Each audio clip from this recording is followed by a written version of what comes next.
किया था, तो वो क्या देश के साथ में धोखा नहीं? ठीक, तो सबसे पहले आपके प्रश्न पे मौका मिला है तो एक और बात जोड़ दूं, और एक और परीक्षा हुई थी सहायक शिक्षक भर्ती की। करीब 1.5 से 2 लाख हमारे छत्तीसगढ़ के जो नागरिक हैं वो इससे प्रभावित थे। इसमें एक अनोखी बात आई, इसमें यह आया कि जितने लोग अपीयर हुए इस परीक्षा में उससे ज्यादा संख्या का रिजल्ट आ गया। और किसका नुकसान हुआ? नुकसान फिर से युवाओं का हुआ, छत्तीसगढ़ के नागरिकों का हुआ। और इसी तरह से सब इंस्पेक्टर की जो पोस्ट है, 1 लाख ऐसे लोग हैं जो इससे प्रभावित हैं, यहां भी भर्ती नहीं कर पाए। आपके प्रश्न का जो मूल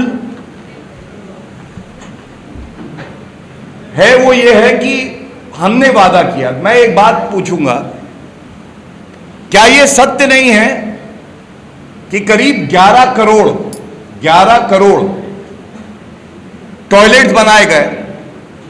जिस नागरिक को टॉयलेट मिला, ये महिला अस्मिता से जुड़ा हुआ एक कार्य केंद्र सरकार ने किया।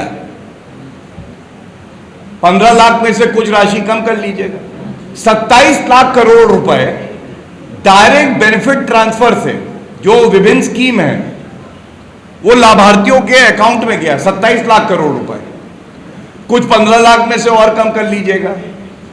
इसके साथ किसानों के लिए आज तक कभी ऐसा नहीं हुआ, 2 लाख करोड़ रुपए से ज्यादा की राशि, 2,55,000 करोड़ रुपए की राशि पूरे देश में 11 करोड़ किसान लाभान्वित हुए, छत्तीसगढ़ के भी हुए, सीधा अकाउंट में गई। ऐसे 11 करोड़ घर हैं जहां पे नल में जल आई व्यवस्था नहीं थी, वो हो गई। 9.5 करोड़ गैस के सिलेंडर उज्ज्वला योजना में मुफ्त दिए गए। और सबसे बड़ी बात है, 4 करोड़ ऐसे भारतीय हैं, छत्तीसगढ़िया भी हैं, जिनके पास घर नहीं था, वो लखपति होने का सपना देखते थे।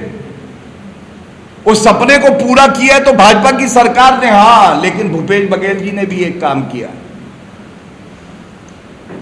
जो केंद्र की योजना में घर मिलने थे छत्तीसगढ़ के नागरिकों को, उसको रोक दिया। उन्होंने कहा घर में रहने का हक, आलीशान बंगला हो, एसी हो, गाड़ी हो, एसपीजी हो, यह केवल और केवल गांधी परिवार और मुझे है। आम जनता को यह हक नहीं है कि केंद्र सरकार भी अगर दे रही है तो घर में रहे। और इसीलिए एक आक्रोश है जनता के बीच में कि केंद्र सरकार देना चाहती है और इतनी निकम्मी, भ्रष्टाचारी, निठल्ली सरकार है भूपेश बघेल की कि वो योजना भी जमीन पे उतरने नहीं देती है।